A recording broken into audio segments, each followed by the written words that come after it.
Manger 3 produits laitiers par jour, c'est pas bon, c'est pas gentil, et en plus ça te ramollit. Les produits laitiers sont nos amis pour la vie. Les produits laitiers, nos amis pour la vie? Vraiment? A-t-on toujours consommé du lait?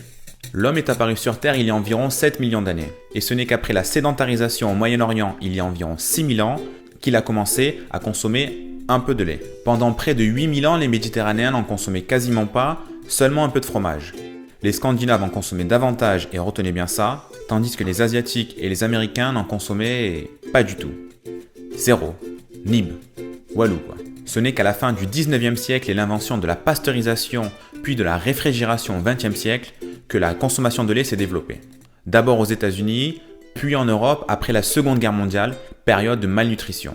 Le président Pierre Mendès France, qui était un américanophile, a décidé de calquer le mode de consommation sur celui des Américains. Donc si je résume, les Français ont suivi les conseils nutritionnels des Américains. Faites comme si c'était normal. Le gouvernement obligea donc en 1954 chaque écolier à consommer un grand verre de lait avec du sucre. Quelques années plus tard, la population reprenait du poids et cette mesure aurait dû donc prendre fin.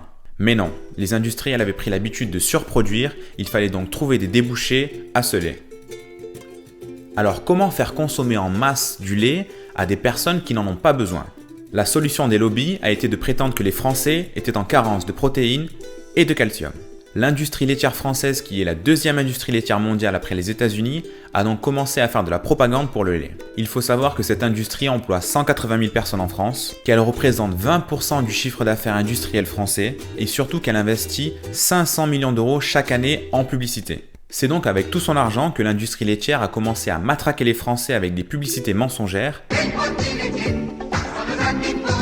et s'est rapproché des personnes qui font les recommandations nutritionnelles en France. Regardez par exemple le PNNS, le Programme Nutrition Santé. C'est lui qui fait les recommandations de manger 5 fruits et légumes par jour, à volonté de céréales et de consommer au moins 3 produits laitiers.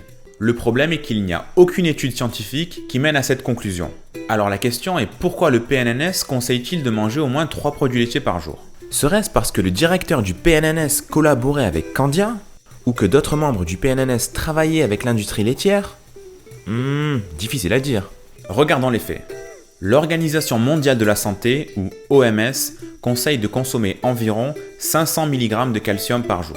Étrangement, le PNNS conseille d'en consommer 900 mg, soit près du double.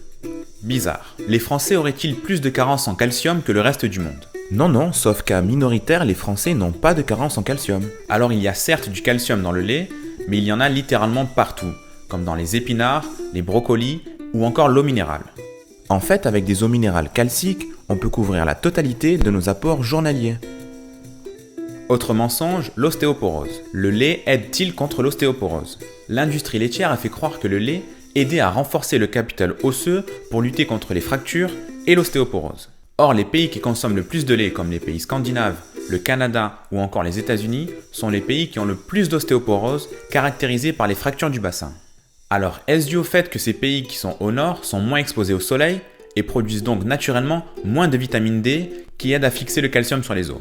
Ben non, car le taux de fracture et d'ostéoporose est aussi élevé en Australie qui a les mêmes habitudes alimentaires que les pays précédemment cités. Si le lait aidait l'adulte à lutter contre l'ostéoporose, on aurait constaté une baisse de ses effets depuis la consommation de masse. C'est le contraire qui s'est produit et cette maladie progresse de 4% chaque année. Théorie scientifique. L'os est un organe vivant. C'est-à-dire que certaines cellules sont détruites et que d'autres les remplacent, les ostéoblastes. On appelle ça le remodelage osseux. Le problème est que dans une vie, on a un capital d'ostéoblastes limité. Si on consomme beaucoup de lait, on stimule au maximum l'utilisation de ces ostéoblastes, on renforce nos os dans notre jeunesse, puis quand on sera plus vieux, on n'aura plus d'ostéoblastes pour lutter contre la baisse des hormones et la dégradation du capital osseux. En gros, c'est comme si vous faisiez un marathon. Si vous partez en sprint, vous serez certes en avance au début, mais vous ne pourrez jamais finir. Et bien là c'est pareil, si vous consommez beaucoup de lait, vous avez des gros os à 20 ans, puis des problèmes à 50 ou 60. Alors oui, le lait aide l'enfant à grandir. C'est pour ça que les enfants consomment du lait maternel jusqu'à 3 à 4 ans. C'est sa fonction première. Mais avez-vous déjà vu un lion adulte consommer du lait? Ou même pire, avez-vous déjà vu un lion adulte consommer le lait d'un gnou, d'un zèbre ou d'un éléphant? Eh bien, c'est ce que nous faisons. Nous consommons, étant adultes, le lait d'une autre espèce. Si on ajoute à cela le fait que 75% de la population est intolérante au lactose, que le lait est un facteur aggravant dans les maladies telles que l'ostéoporose ou encore certains cancers, que les vaches sont maltraitées et que l'impact écologique est très négatif, on se rend compte qu'il y a beaucoup de problèmes liés au lait. Alors bien sûr, changer totalement son alimentation peut paraître compliqué, mais pour le bien-être animal, l'environnement, vos os, votre santé et donc vous-même, il serait mieux de limiter les produits laitiers au maximum. Cette vidéo se base en grande partie sur le livre de Thierry Soucard, Lait, mensonges et propagande. Je vous encourage à lire le bouquin, ça vous fera pas de mal. Si vous avez appris quelque chose, n'hésitez pas à mettre un j'aime et à partager cette vidéo. Pensez bien à vous abonner à la page Facebook et à la chaîne YouTube pour recevoir plus de vidéos. Et n'oubliez pas, la connaissance, c'est comme l'amour. Elle grandit quand on la partage.